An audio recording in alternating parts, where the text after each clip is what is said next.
Bismillahirrahmanirrahim. Alhamdulillahi rabbil alamin. Allahumma salli wa sallim ala sayyidina Muhammadin al-fatihi lima ughliqa wal khatimi lima sabaq, nasiril haqqi bil haqq wal hadi ila siratikal mustaqim, wa ala alihi wa ashabihi haqqa qadrihi wa miqdarihil azim. Subhanaka la ilma lana illa ma 'allamtana innaka antal alimul hakim, wala haula wala quwwata illa billahil aliyyil azim. Rabbi israh li sadri wa yassir li amri wahlul 'uqdatan min lisani yafqahu qawli, amma ba'd. Ma'asyiral hadirin jamaah yang dimuliakan oleh Allah Subhanahu wa taala. Alhamdulillah, kita masih diberikan kesempatan oleh Allah Subhanahu wa taala untuk bisa hadir di satu majelis ilmu yang sangat dimuliakan oleh Rasulullah sallallahu alaihi wasallam dan sangat dicintai oleh Allah Subhanahu wa taala. Pada kesempatan pertemuan yang lalu kita sudah membahas tentang persoalan yang terkait dengan tuduhan orang-orang Yahudi terhadap Nabi Sulaiman. Nabi Sulaiman dianggap oleh mereka itu adalah orang yang mempraktekkan ilmu sihir, dan dengan sihirnya itulah kemudian Nabi Sulaiman bisa memperluas kekuasaannya. Itu adalah tuduhan yang dituduhkan orang-orang Yahudi terhadap Nabi mereka sendiri dari keturunan mereka sendiri, yaitu Nabi Sulaiman. Nah, pada kesempatan pertemuan malam ini kita akan melanjutkan bahasan tafsir tahlili kita, tafsir yang bersifat urutan bukan tematik, sehingga kita perlu membahas ayat per ayat. Nah, pada kesempatan malam ini ayat yang kita bahas adalah surat Al-Baqarah ayat 104. Bagi jamaah yang mempunyai Al-Quran, bisa dibuka ayat tersebut. Apakah bisa melalui HP atau bisa melalui mushaf Al-Quran yang ada di masjid ini.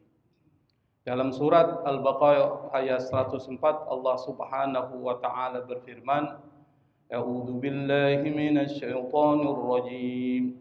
Bismillahirrahmanirrahim. Ya ayyuhalladzina amanu la takunu ra'ina wa kunu dhurna wasma'u walil kafirina 'adzabun alim. Allah Subhanahu wa taala masih dalam konteks orang-orang Yahudi. Di sini Allah menjadikan khitabnya itu, audiensnya adalah orang-orang beriman. Dimulai dengan satu kalimat, ya ayyuhalladzina amanu. Ya ini di dalam bahasa Arab itu adalah harfun nida. Harfun nida itu maksudnya adalah seruan. Jadi kalau menyeru dalam bahasa Arab menggunakan ya. Ya ayyuhal kafirun, wahai orang-orang kafir. Ya ayyuhan nabi, wahai nabi. Apalagi ya ayyuhan nas, wahai manusia. Ya ayyuhalladzina amanu, wahai orang-orang beriman. Kadangkala juga Allah menyeru kepada Bani Israel, ya Bani Israel. Jadi dalam bahasa Arab itu kalau kita menyeru menggunakan ya, disebut dengan harfun nida, huruf seruan kalau kita belajar bahasa Arab. Yang diseru disebut dengan munada, yang diseru. Kata ya ayyuhalladzina amanu di dalam Al-Quran itu disebutkan dalam jumlah yang sangat banyak.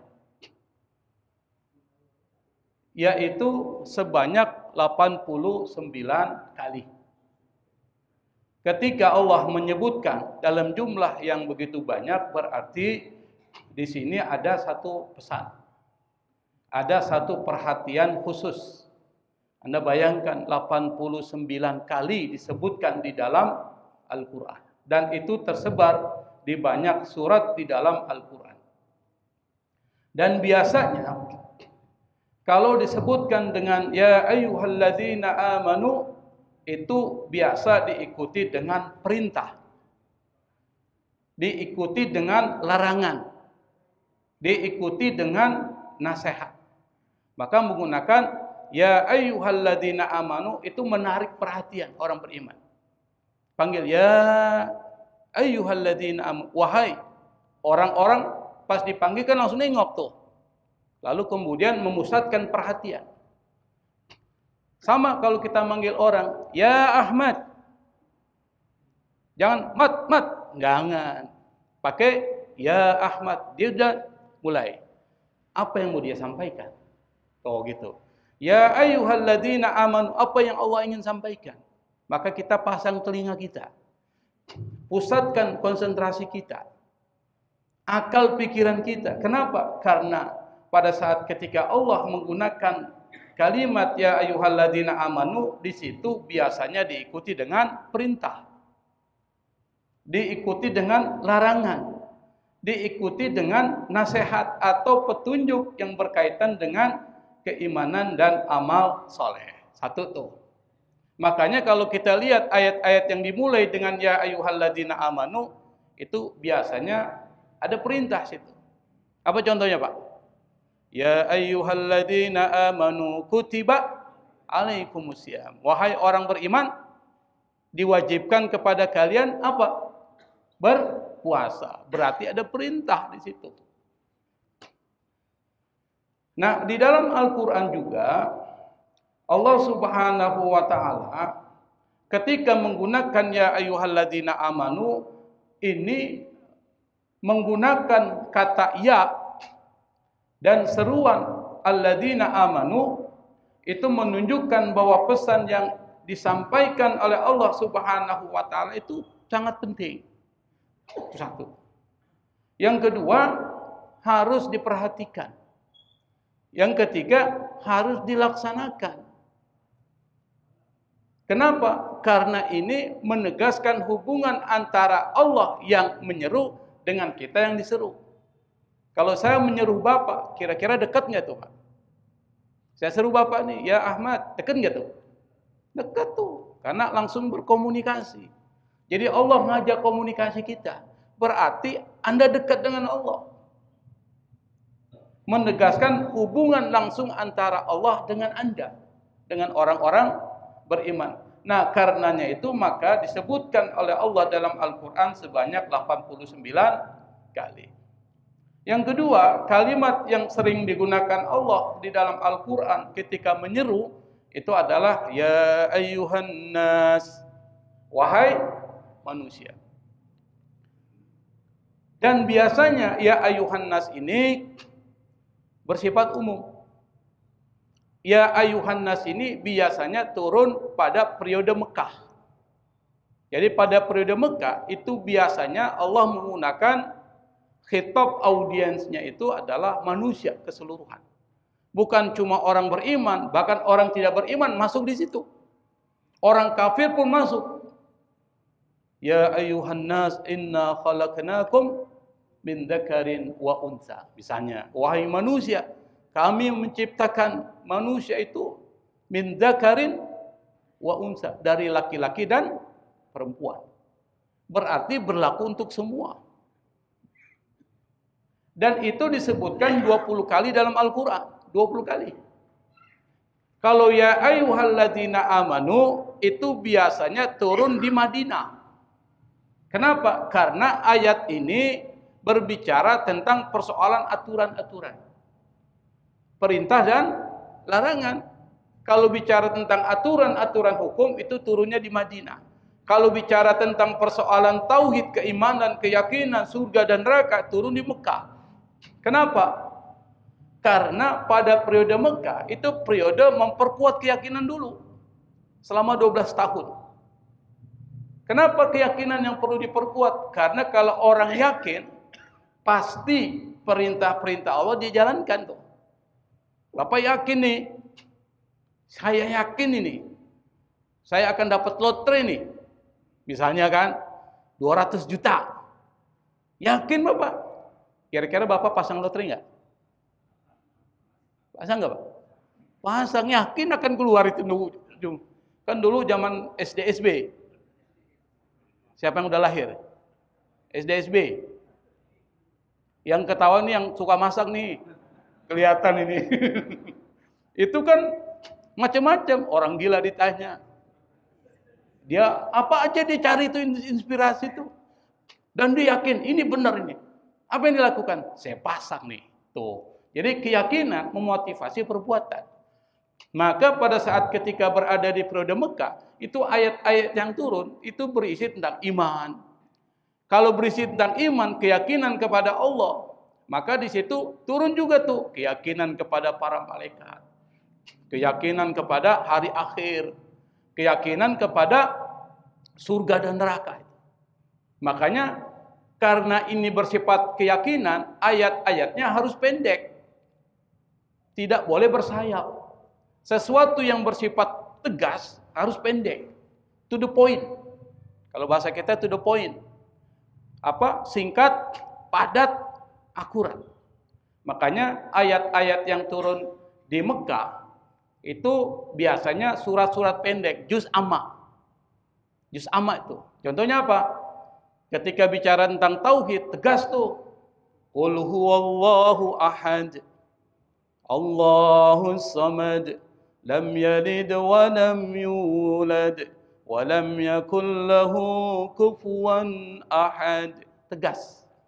Pendek dia. Enggak bersayap. Tapi ketika ayat-ayat itu berisi tentang aturan hukum, turunnya di Madinah, panjang tuh Al-Baqarah. Ada satu ayat yang sangat panjang, Pak, satu lembar, Pak. Bicara tentang apa? Bicara tentang transaksi jual beli. Kalau Anda melakukan utang piutang, faktubu, tulis. Bayangkan ini ayat turun 1400 tahun yang lalu, tapi persoalan tulis menulis sudah diajarkan oleh Allah. Kenapa? Karena Allah tahu watak manusia itu suka menyangkal. Bapak hutang sama saya. Karena saya percaya nih, nggak usah ditulis. 2 tahun saya tagih. Apa dia bilang? Emangnya saya pernah ngutang sama kamu? Tuh. Apa yang saya bilang? Pernah. Apa dia bilang? Buktinya mana? Apa yang terjadi? Kita kalah, Pak. Kenapa kita kalah? Karena nggak ada bukti. Makanya segala sesuatu harus ditulis tuh. Apapun harus ditulis. Itu udah bicara akuntansi. Jadi akuntansi itu udah diajarkan oleh Allah. Hitung. Akuntansi terkait dengan muamal, apalagi akuntansi terhadap diri kita, muhasabah. Hasibu anfusakum qabla an tuhasabu. Kau lakukan perhitungan terhadap dirimu. Hitung tuh muhasabah. Kira-kira saya sudah banyak melakukan kebaikan atau tidak? Sebelum kalian nanti dihisab oleh Allah Subhanahu wa taala. Maka orang yang cerdas adalah orang yang selalu menghitung dirinya. Dia hitung nih, hari ini kebaikan apa yang sudah saya lakukan? Coba Bapak hitung muhasabah nanti habis maghrib nih, habis isya, sebelum tidur Bapak pikir, tadi pagi saya sudah melakukan apa ya? Coba itu. Kebaikan apa yang sudah saya lakukan?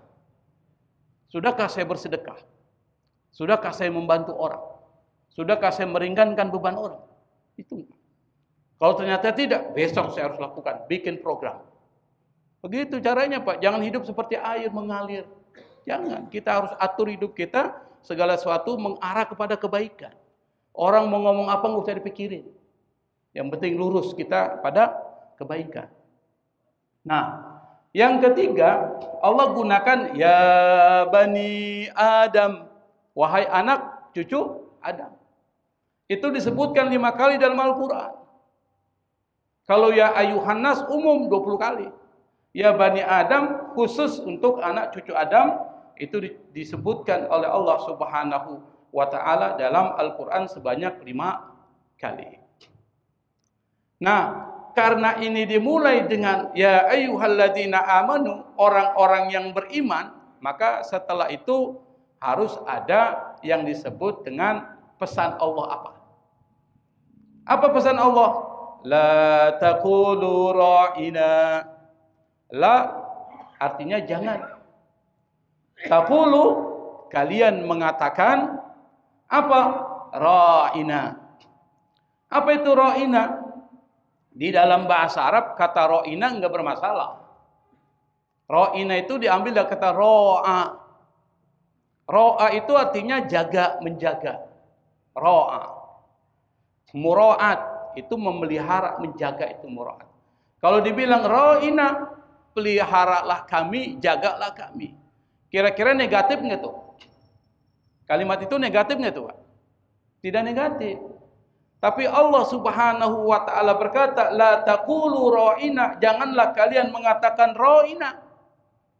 Kenapa? Karena kata ra'ina di dalam bahasa orang-orang Yahudi itu artinya kebodohan. Sesuatu yang tidak bagus, negatif. Kalau bahasa kita, kalimat-kalimat yang kotor, mencaci maki dan mencela itu. Apa kalimat yang biasanya mencela itu? Apa, Pak? Dalam bahasa Indonesia. Kalau kita ucapin orang marah itu. Bego lo, tolol lo, apa lagi? Bangsat lo. Itu kalimat negatif tuh. Sama bagi kata ro'ina dalam bahasa Arab nggak ada masalah. Tapi karena orang-orang Yahudi, kata ini menjadi bermasalah. Dan orang-orang Yahudi, sebagian mereka yang tinggal di Madinah itu ketika memanggil Rasulullah Sallallahu Alaihi Wasallam itu dengan ucapan ra'ina. Artinya apa? Bodoh lo. Bayangkan orang-orang Yahudi seperti itu. Dia bilang bodoh. Sama dengan orang-orang Bani Israel yang hidup pada zaman Nabi Musa. Nabi Musa itu selalu dibully oleh orang-orang Bani Israel. Dan kita sudah jelaskan pada saat menafsirkan ayat-ayat pertama dari surat Al-Baqarah. Itu cerita tentang mereka. Ini masih banyak cerita tentang mereka. Nah, di dalam bahasa Ibrani, kata ra'ina yang di dalam bahasa Arab artinya perhatikanlah kami, itu artinya ejekan. Ejekan. Bodoh lo, goblok lo, bangsat lo. Maksudnya gitu. Maka orang-orang beriman dilarang oleh Allah Subhanahu wa ta'ala untuk mengucapkan ra'ina kepada Rasulullah. Meskipun secara bahasa itu enggak ada masalah, tapi karena digunakan orang Yahudi untuk mengejek Rasul, jangan pakai nih. Ini namanya dar'ul mafasid muqaddamun ala jalbil masalih. Dalam kaidah fikih, menolak kerusakan itu didahulukan daripada mengambil manfaat. Ngerti nggak maksudnya? Kalau ada manfaat, ada kerusakan, nggak usah ambil manfaat, tolak kerusakan. Itu. Jadi tinggalkan, tolak kerusakan. Namanya seperti itu. Atau kalau ada dua mudarat yang sama, maka ambil mudarat yang paling ringan. Itu ajaran kita. Kita nggak bisa menghindari nih mudarat nih. Maka ketika ditemukan antara dua mudarat yang ada di hadapan kita, pilih yang paling ringan. Misalnya saya beri contoh. Apa contohnya? Seorang istri mau melahirkan. Udah usia kandungan 9. Berapa bulan, Pak, kalau orang melahirkan? Kecuali Ustaz Mansuri 12 bulan dia. Samson Betawi. Itu 12 bulan tuh. Sampai pas lahir sudah ada ketiaknya katanya. Bulu ketiak. Bapak pernah nonton film Samson Betawi Bunyamin kan? Nah, itu sudah. Nanti dicari lagi film itu. Samson Betawi. 9 bulan. Kata dokter nih, ini kalau ibu ini melahirkan, maka ibunya meninggal. Maka harus digugurkan kandungan anak itu. Pertanyaannya, apakah ibu itu harus menggugurkan kandungan atau dia melahirkan dan dia meninggal? Mana dipilih, Pak? Hah? Gugurkan. Namanya irtikabu akhafid dororin, mengambil yang ringan. Kenapa yang ringan? Yang digugurkan belum ada kehidupan, belum pasti kehidupan. Sementara si ibu itu pasti ada kehidupan. Yang kedua, masih banyak anak-anak yang harus dijaga. Maka diambillah mudarat yang paling ringan. Apa? Digugurkan kandungan itu untuk menjaga ibu ini tetap hidup. Itu namanya irtikabu akhafid darain dalam kaidah fikih. Mengambil bahaya yang lebih ringan. Itu ajaran kita. Sama kalau kita ada dua pilihan dan itu dua-duanya mudarat, maka kita ambil yang paling ringan tuh. Itu ajaran agama kita. Nah, di sini ada pesan moral. Allah suruh ganti. La taqulu ra'ina, jangan kamu katakan ra'ina, wa qulu unzurna. Tapi katakan undurna. Artinya apa? Sama artinya. Tetapi kalimat itu bagi orang Yahudi tidak kepake. Itu maksudnya tuh. Jadi pilih kalimat yang tidak disalahgunakan oleh orang lain dan itu bisa menghina ajaran Islam dan menghina Rasulullah sallallahu alaihi wasallam.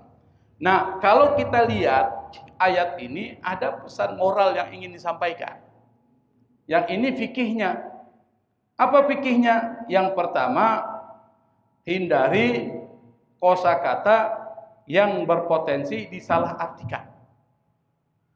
Hindari kalimat-kalimat yang boleh jadi disalahgunakan untuk mengejek orang. Itu satu tuh. Misalnya apa? Misalnya ucapan-ucapan terhadap ajaran agama yang kadangkala kita ucapkan secara bercanda. Kita ini kan juga bercanda nih. Sering. Tapi kadangkala apa yang kita ucapkan ini bisa mencela dan menghina agama kita. Misalnya saya beri contoh. Ini misal. Alhamdulillah saya tidak perlu sholat. Jadi nggak perlu repot. Kira-kira ucapan itu biasa nggak, Pak? Itu biasa, sepertinya biasa. Tetapi dengan ucapan itu hati-hati tuh. Alhamdulillah saya tidak sholat. Jadi saya nggak perlu repot. Bayangkan itu, Pak. Ucapan seperti itu biasa kita ucapin. Tapi itu bisa mempengaruhi. Apa dia bilang lagi? Syukur saya nggak puasa. Sehingga saya bisa makan enak tuh. Sering kali ucapan gitu muncul, Pak. Sering. Nah, ucapan-ucapan seperti itu pada dasarnya meskipun kita ucapkan secara bercanda itu mengandung ejekan terhadap ibadah kita. Pilih kosakata jangan yang bermasalah. Kenapa? Karena Allah Subhanahu wa taala pernah ngingatin kita, wala in sa'altahum la yaqulunna innama kunna nakhudu wa nal'ab. Qul abillahi wa ayatihi wa rusulihi kuntum tastahzi'un. Ini ada dalam surat At-Taubah ayat 65. At-Taubah ya. At tanda ini Taubah ayat 65. Nanti dicek, Pak. Dicari tafsirnya. Yang kalau diartikan wala in sa'altahum, jika kalian bertanya kepada mereka, pasti mereka akan mengatakan la yaqulunna, mereka akan mengatakan innama kunna nakhudu wa nal'ab. Kami ini cuma bersenda gurau. Cuma main-main doang. Enggak serius tuh. Apa kata Allah? Qul, katakan, abillahi wa ayatihi wa rasulihi kuntum tastahzi'un. Apakah engkau dan kalian mengolok-olok Allah, mengolok-olok ayat-ayat Allah, dan mengolok-olok Rasulullah? Kita bilang, gua kan cuma main-main doang, nggak serius gua ngomong. Seperti itu sering. Padahal itu udah ditegur. Kalau soal ayat-ayat Allah, soal tentang Rasulullah, Anda jangan main-main dengan kosakata. Kalau yang lain boleh, tapi dengan hal-hal seperti itu dijaga itu. Atau misalnya hindari menggunakan istilah agama untuk ngejek. Kita pakai istilah agama untuk ngejek tuh. Kadang-kala ada orang azan tuh, kita ejek tuh. Yang kita ejek apa? Azannya. Bukan orangnya. Kalau orangnya lain, tapi azannya diejek. Banyak yang gitu, Pak? Banyak. Dan orang seperti itu bermasalah itu. Nah, salah satu contohnya adalah ketika Anda menggunakan istilah agama untuk mengejek. Misalnya kita sebut orang yang rajin ke masjid. Rajin dia ibadah. Kita bilang apa? So alim loh. Sering nggak begitu? Sering. So alim dia tuh. Bayangkan orang yang aktif di masjid dia bilang so alim tapi nadanya merendahkan. Atau dia bilang apa? Ustadz gadungan tuh. Ustadz gadungan, Pak. Padahal dia ngajar. Dan itu kalimat-kalimat seperti itu, hati-hati. Atau dia mengolok-olok jilbab misalnya. Yang pakai cadar tuh. Orang pakai cadar itu sunnah, Pak. Tetapi mazhab Syafi'i mengatakan yang ditutup aurat perempuan muka dan dua telapak tangan. Lalu kalau ditutup dengan cadar boleh nggak? Itu boleh. Kita nggak boleh menghina. Seringkali kita menghina yang pakai cadar, jangan. Bahkan kita bilang kostum ninja. Kostum ninja, Pak. Kenapa? Tertutup semua yang kelihatan cuma ini. Kita bilang kostum ninja, hati-hati tuh. Atau kita bilang orang pakai sorban, kain gorden tuh yang dipakai. Kain gorden, Pak. Ini hati-hati. Yang kenapa? Karena di situ ada merendahkan simbol dan pakaian syar'i yang itu bagian dari agama, dan kalau itu dilakukan itu penghinaan terhadap agama. Ada hadis Rasulullah SAW. Nah, ini penting untuk kita perhatikan. Kata Nabi, innal abda la yatakallamu bil kalimati min ridwanillahi ta'ala ma yulqi laha balan yarfa'uhu Allahu biha darajat. Wa innal abda la yatakallamu bil kalimati min suktillahi ta'ala la yulqi laha balan yahwi biha fi jahannam. Rawahul Bukhari. Hadis ini diriwayatkan Imam Bukhari, berarti hadis sahih. Apa kata Nabi? Ada seorang hamba mengucapkan kata-kata yang Allah ridhoi, kata-kata yang baik yang dia ucapkan, tapi dia nggak pikirin konsekuensinya. Orang mau benci atau tidak, kalau yang penting saya udah ngucapin. Ngajak orang kebaikan. Orang mau benci atau tidak bukan urusan gue. Yang penting gue udah ngucapin tuh. Seperti itu. Maka Allah akan angkat derajatnya. Dia nggak peduli. Yang penting gue udah ngomong. Setelah itu serah dia. Tapi ada orang yang kebalikannya. Apa? Dia mengucapkan kalimat-kalimat yang tidak disuka Allah dan dia tidak pikirkan konsekuensinya, maka orang itu akan dimasukkan ke dalam neraka jahanam. Jadi kalau ngomong yang baik-baik, ucapin. Nggak usah pikirkan konsekuensinya. Orang suka atau tidak suka, urusan dia. Yang penting kita udah ngingetin dia. Kenapa? Karena Rasulullah SAW orang yang luar biasa akhlaknya pun banyak musuhnya, Pak. Para nabi banyak musuhnya enggak? Banyak. Kalau ditanya akhlaknya luar biasa. Kok ada musuhnya? Dimanapun memang Allah jadikan musuh terhadap kebaikan. Minasyayatin wal ins, dari setan-setan dan manusia. Wajar. Haji Fakhrudin ngurus masjid banyak musuhnya, wajar. Kenapa? Memang begitu hidup. Makanya kita hidup itu prinsipnya satu. Kalau kita udah ngomong kebaikan, nggak usah pikirkan apa konsekuensinya. Tapi kalau kita mau ngucapin kalimat-kalimat, pikirkan konsekuensinya itu yang negatif. Kira-kira orang tersinggung nggak? Kira-kira saya ngomong ini nanti bisa menciptakan fitnah nggak nih? Itu pikirkan. Kalau kita nggak pikirkan konsekuensinya, maka akibatnya adalah kita bisa masuk ke dalam neraka jahanam. Na'udzubillah. Yang berikutnya dari ayat ini pesannya adalah jangan kita mengejek Rasulullah dan juga mengejek warasatul anbiya. Kenapa mengejek para ulama yang lurus tidak boleh? Yang lurus ya, yang lurus itu tidak boleh karena dia adalah pewaris para nabi. Makanya pernah Pak, ada seorang dia berilmu tapi karena sifat iri hati dan dengkinya tinggi, dia suka caci maki seorang ulama besar. Namanya Imam Nawawi rahimahullah. Imam Nawawi sudah meninggal. Orang ini hidup setelah Imam Nawawi meninggal. Imam Nawawi kita tahu adalah seorang ulama mazhab Syafi'i dan dia bergelar syekh. Kalau di dalam mazhab Syafi'i ada satu generasi namanya as-syekhon. Nah, salah satunya yang mendapat gelar dari syekh itu adalah Imam Nawawi. Ibnu Hajar al-Haytami juga mendapatkan gelar itu. Termasuk Imam Romli sama mendapatkan gelar as-syekhon. Dua syekh. Jadi setiap generasi ada. Itu pengikut mazhab Syafi'i. Nah, salah satunya Imam Nawawi yang beliau ini adalah penulis banyak kitab-kitab yang kita baca. Salah satunya Riyadhus Shalihin. Kitab Al-Azkar tuh, bicara tentang zikir-zikir. Kitab apa lagi? Al-Majmu' Syarhul Muhadzab. Kitab yang paling besar dari mazhab Syafi'i yang isinya banyak perbandingan mazhab itu kitab Al-Majmu'. Luar biasa tuh kitab. Saya punya kitabnya sampai 20 jilid. Itu kitab luar biasa. Dia diejek, Pak. Oleh siapa? Oleh ulama juga. Tapi sifat hasadnya tinggi. Dicaci maki. Imam Nawawi udah meninggal, nggak bisa melawan. Nah, pada saat ketika orang itu meninggal, nih orang yang mengejek ulama itu meninggal, lidahnya berubah jadi hitam. Ketika dia meninggal, lidahnya hitam.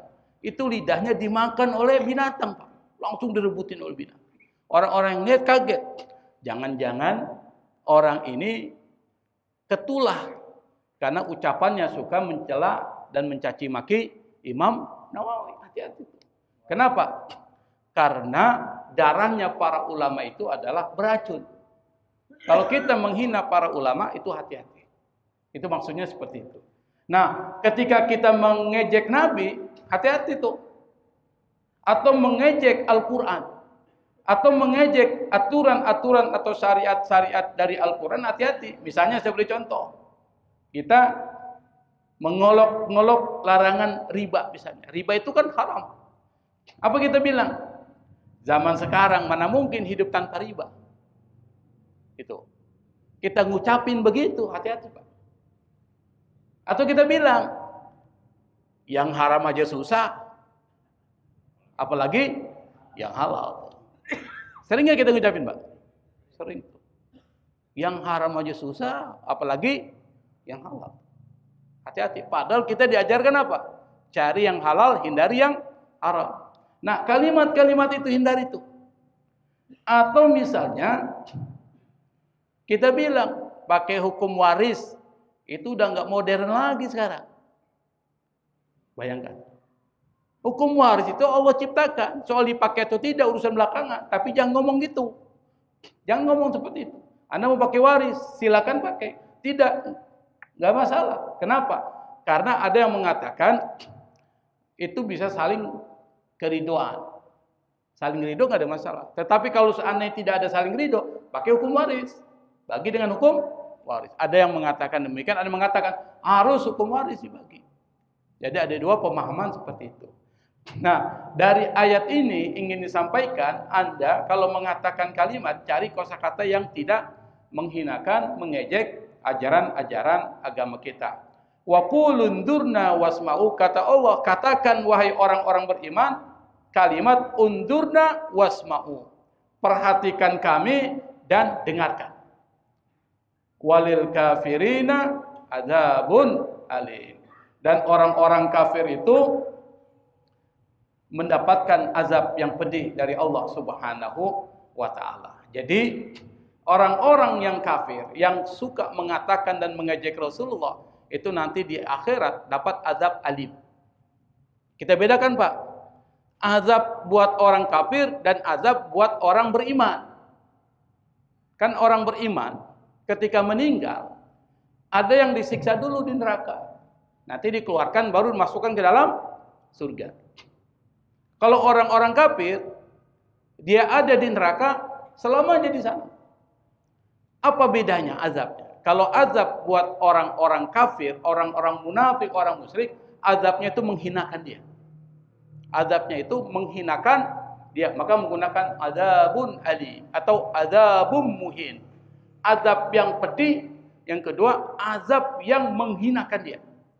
Tapi kalau azab buat orang-orang beriman yang belum taubat sudah meninggal, ini belum taubat sudah meninggal nih. Banyak dosanya. Tapi dia masih beriman, mengucapkan la ilaha illallah dan masih bertahan dengan la ilaha illallah pada saat dia meninggal, masih muslim. Ketika dia dapat azab, azabnya itu bukan menghinakan, tapi membersihkan. Membersihkan apa? Dari dosanya. Kalau dia udah bersih, maka dia baru dimasukkan ke dalam surga buat orang-orang bersih. Nggak mungkin tempat yang bersih, orang kotor masuk ke situ. Maka dibersihkan dulu tuh. Nanti bapak-bapak termasuk yang dibersihkan sedikit-sedikit tuh. Betul ya? Mudah-mudahan tidak ya. Disikat dulu, pakai sikat apa tuh? Bayangin disikat 1 hari di akhirat sama dengan 1000 tahun di dunia. Jangan berpikir begitu, Pak. Lebih bagus, mumpung masih hidup, udah kita taubat aja. Mumpung masih hidup, perbanyak kebaikan. Ini termasuk bagian dari kebaikan. Nah, kita tarik ke hukum fikihnya. Kira-kira kalau orang mengejek Allah dan Rasulnya, hukumnya apa tuh? Dalam fikih, di fikih dibahas. Kalau ada orang yang mengejek Allah, mengejek Rasulullah, maka dia, kalau dia muslim, murtad. Kalau dia muslim, murtad dengan sendirinya, keluar dari Islam. Seperti orang ucapin, menghafal Quran nggak ada manfaatnya. Orang Islam yang ngomong. Dan itu ada yang ngomong. Apa dia bilang? Menghafal Quran tuh nggak ada manfaatnya zaman sekarang. Murtad. Kenapa? Karena mengucapkan satu kalimat yang itu menghina Al-Quran. Nah, kalau orang yang murtad dalam fikih itu hukumannya mati, Pak. Dalam fikih, kalau kita bukan hukum fikih, negara kita bukan menggunakan hukum syariat Islam. Tapi dalam syariat Islam hukumannya mati. Siapa yang berpendapat? Imam Malik, Imam Syafi'i, Imam Ahmad bin Hambal itu mengatakan dia harus dihukum mati karena menghina Rasulullah, dan baik dia bertobat atau tidak bertobat tetap dihukum mati. Itu kata mazhab Malik, Syafi'i, dan Imam Ahmad bin Hambal kalau dia menghina Rasulullah. Tapi kata Abu Hanifah, kalau dia bertobat maka hukuman matinya itu dicabut. Kalau dia bertobat. Bagaimana kalau pelakunya non-muslim, kafir zina, menghina Rasulullah? Seperti mantan muslim tuh, murtad. Dari ustadz menjadi pendeta. Siapa, Pak? Saifuddin Ibrahim tuh. Itu masuk kategori ini nih. Maka orang itu tetap dihukum mati. Kenapa? Karena dia melanggar aturan. Maksudnya melanggar keamanan. Kalau ini di dalam negara muslim. Tetapi di dalam ulama kontemporer saat ini tuh terjadi perdebatan. Jadi perdebatannya apa? Ini persoalan hak asasi manusia. Berarti hukum bisa berubah. Al-hukmu yaduru ma'illatihi wujudan wa adaman. Hukum itu berputar di seputar ilat. Ada ilat, ada hukum, enggak ada ilat, enggak ada hukum. Maka di dalam perdebatan modern itu ada ulama mengatakan apa? Seperti Yusuf Al-Qaradawi mengatakan hukuman mati itu hanya berlaku dalam konteks negara Islam yang sah. Di mana itu? Saudi dan Iran. Itu negara Islam. Tapi kalau dia bukan negara Islam, maka menggunakan hukum yang ditetapkan oleh negara tersebut. Indonesia misalnya, itu bukan negara Islam. Makanya di dalam negara kita Indonesia ada aturan bab pasal yang bicara tentang hukum bagi orang-orang yang melakukan penistaan terhadap agama itu. Cuma saya lupa berapa tahun hukumannya. Tapi di situ ada. Nah, boleh enggak? Boleh. Kalau bukan negara Islam itu masuk kategori ta'zir. Jadi hukum pidana itu ada yang disebut dengan hudud, ada ta'zir. Ta'zir itu apa? Hukuman itu ditetapkan oleh hakim. Itu ta'zir. Kalau negara Islam, hukuman mati. Nah, saya pikir ini yang bisa saya sampaikan dalam kesempatan pertemuan yang ke-64 dari pengajian kita. Insya Allah pertemuan yang akan datang kita akan lanjutkan bahasan kita pada surat Al-Baqarah ayat 105. Mudah-mudahan Allah berikan kesehatan kepada kita, Allah luaskan rezeki kita, Allah berikan keberkahan kepada kita, sehingga insya Allah minggu depan kita bisa hadir untuk mencari investasi akhirat kita. Wallahul musta'an, wallahu muwaffiq ila aqwamit thariq wal afwa minkum. Wassalamualaikum warahmatullahi wabarakatuh.